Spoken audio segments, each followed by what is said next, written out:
Students, so we were discussing balancing chapter. So we have just discussed what is balancing and a few problems on balancing. Okay, so we have just discussed what is horizontal force, okay, what is vertical force, then what is a resultant, how to find the angle. So that is resultant mass, how to find resultant mass and how to find resultant angle. If suppose if you are taking any force F, then horizontal component of that force will be F cos theta and vertical component of that X will be F sin theta. Okay, so we have just discussed these things. So we will just cover next part of the video. That is, we have discussed M1, M2. These are the four forces which are at an angle of see, first angle will be always 0 degree, then second angle will be given 45 degree. Okay, then third mass, then fourth mass, which are revolving at different angle. For these four masses we are finding what is the resultant mass and that at which angle it is, okay, it is balancing that angle we are finding. So we have covered this problem. Okay, we'll just go to next problem. That is, this is the procedure. Horizontal force you are using this formula and you are just applying and you are finding what is the horizontal force. Then vertical force, vertical wherever it is there you will get sin theta in terms of sin theta. Okay, then we are finding, we are just substituting the values and we are finding the vertical force. Okay, so then after that resultant we are finding using this formula, that is square root of delta h square plus delta v square. Horizontal force square plus vertical force square. Then we are just substituting the values and we are finding what is the mass, that is balanced mass we are finding. And angle, how we are finding angle? By taking tan inverse of delta v by delta h, that is vertical force by horizontal force. Using this we are finding what is the angle. Okay, how to take tan inverse? By just clicking shift and tan. Okay, so you can take tan inverse. Okay, tan you can take by just pressing tan and that angle, but tan inverse how you can take? By taking, okay, by using shift and that tan button you can easily get tan inverse, and just by substituting this value you will get what is the angle. At this angle that balanced mass will act. So to understand this, see, always all the problems, usually problems, it will be given four masses will be given.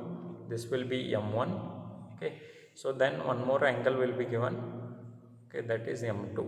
Okay, so first angle, first mass will be always, it will be theta 1 will be always, you have to take 0 degree. Okay, so it will be 0 degree. Second, theta 2, okay, theta 2 will be given, this angle will be given. Suppose if I take an example, around 45 degree is given, this will be given 45 degree. So usually it will be given, second angle will be given, this is m2.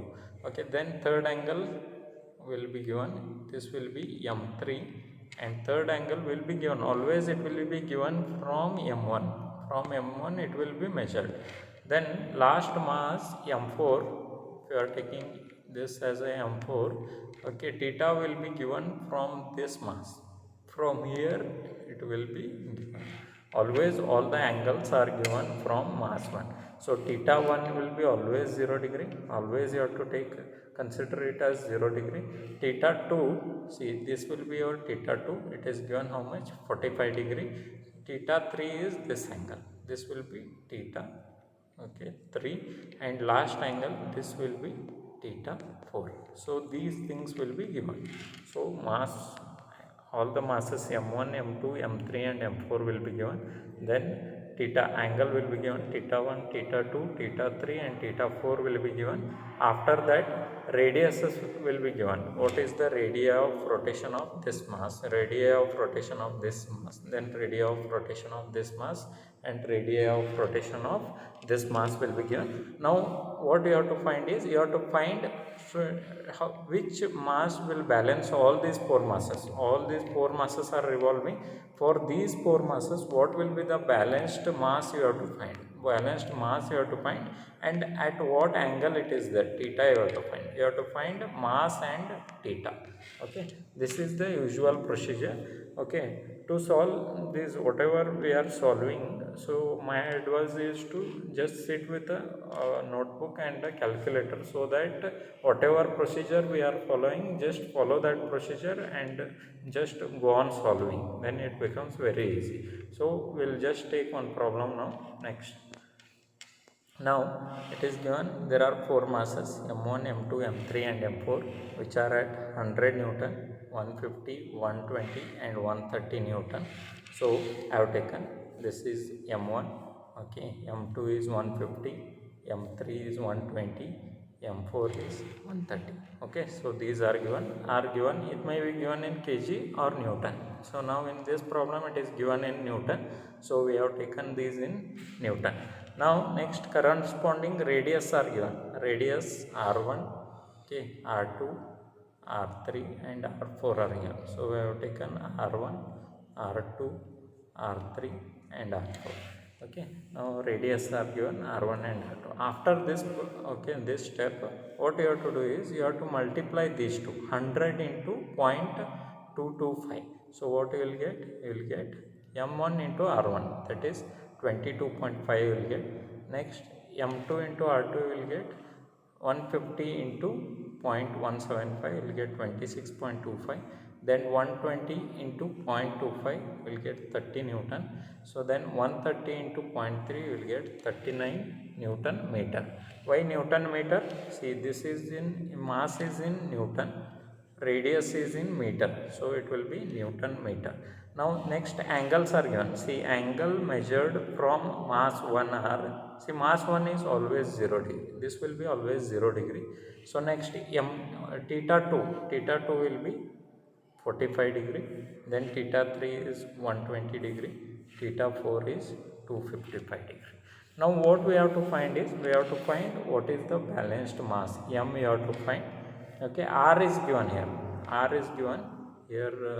Okay, so calculate the position of magnitude of mass m if r is equal to, that question is missed, if r is equal to 0.3 is given. Okay, so r is equal to 0.3 is given. See, this is given in problem statement, that okay, problem is here, it is missed.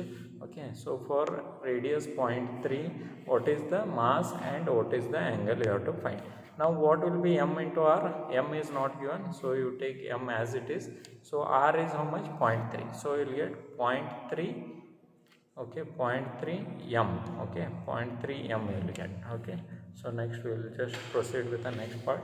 Okay, theta 1 is given 0 degree, theta 2 is 45, theta 3 is 120, theta 4 is 255.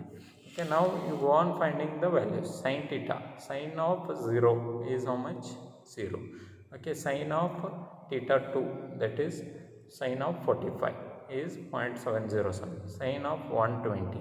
Okay, then sin of 255. We'll get all these values by just pressing the sin and those 45 degrees, 0 degree, 120 and 255. We'll get this value. Similarly, you find cos of 0, then cos of 45, cos of okay 120, cos of 255. You will get cos terms, all these terms you will get. Now you have taken these from last slide, that is m1 r1, m2 r2, m3 r3 and m4 r4 you have taken.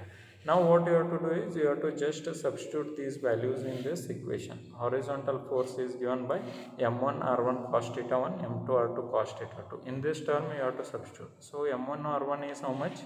m1 r1 is 22.5, so you have substituted this. Cos theta 1 is what? Cos theta 1 is this value, cos theta 1 is 1. Okay, that you have substituted. m2 r2 is how much? 26.25 and cos theta 2 is 0.707.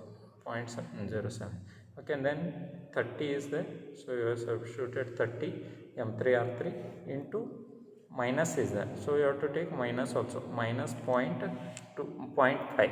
Okay, then 39 is there, M4R4 39 into minus 0.25. So you just, if you just substitute 22.5 into 1 will be 22.5, 26.25 into 0.707 will be 18.735, 30 into 0.5 is minus 15, because minus sign is there, so you will get minus 15. Then 39 into 0.25 is minus 9.75. If you add all this, you will get 16.485. See, in horizontal force you are taking cos, same thing you have to take sine here, everywhere you have to take sine. Okay, instead of cos you have to take sine. See, now M1R1 is 22.5, M1R1 is here, it is there. Okay, 22.5 into sine 0, sine 0 is 0. Okay, then M2R2 is 26.25 into 0.707, so 26.25 into 0.707. Then 30 into 0.86, 30 into 0.86 will get. Then 39 into minus 0.96, 39 into minus 0.96, and if you just go on multiplying and just adding all these terms, you will get 7.095. So horizontal force you are getting 16.485, vertical force you are getting 7.095. So now you have calculated what is the horizontal component and what is the vertical component. Now next procedure is you have to just find what is the resultant. So resultant is given by this formula, you have to remember, that is square root of, it is square root of delta h square plus vertical square. Okay, so that is horizontal square plus vertical square. So now resultant is nothing but it is an force. Force is given by m into r. So m into r is equal to, what is horizontal is how much, 16.485, vertical is 7. Okay, so I have substituted 16.485 square plus 7.095 square. Now if you just square it, 16 square is 16.485 square is 271 you will get. Then 7.095 square you will get 50.33 you will get. If you just add these two, you will get 321.83. Okay, so it is under square root. Now if you take square root of this, you will get 7.939. okay, so you are getting 7.939. here m into r, if you substitute, r is given in your problem statement as 0.3. so 0.3 into m, so r if you substitute 0.3 into m you will get, this will be 0.3 m, 0.3 m. Now I want m value, so m value, m you keep as it is. Now 0.3 if you just send this side, so it will be down, it will come down. So 17.939 divided by 0.3, you will get around 59.79 Newton, or it is 60 Newton. It is nearer to 60 Newton. Okay, so you are getting mass. So in all the problems you have to find what is the mass. So mass you are getting around 60 you are getting. Now you have to find angle. For finding angle, what is the formula? That is theta is equal to tan inverse of delta v by delta h. So tan inverse of delta v by delta h. So tan inverse of delta v is given how much? 7. So delta v you are getting how much? Delta v is 7.09. Delta h is 16.485. So 7.09 divided by 16.485, you will get 0.430. 0.430 you will get. If you take theta is equal to tan inverse of 0.430, you will get around 23.28, or it is around 24 degrees. So that means if you are taking 4 masses, you are taking these 4 masses, m1, m2, m3 and m4, you can balance these 4 masses by 1 mass, which is equal to 60 Newton, at an angle of 24 degree. 24 degree. So you are getting 23.828. If I just take that round figure, if I take, it will be 24 degree and 60 Newton will be the balanced force. Okay, so this problem we have just solved in this part of a lecture. Okay, so you just try to solve this okay, using calculator. Just substitute all the values and just try to solve it on your own, and if you have any doubts, you can clarify. Okay, okay, thank you. Okay, we'll just take one or two problems in the next lecture, and we'll just go on solving all these problems on this unit.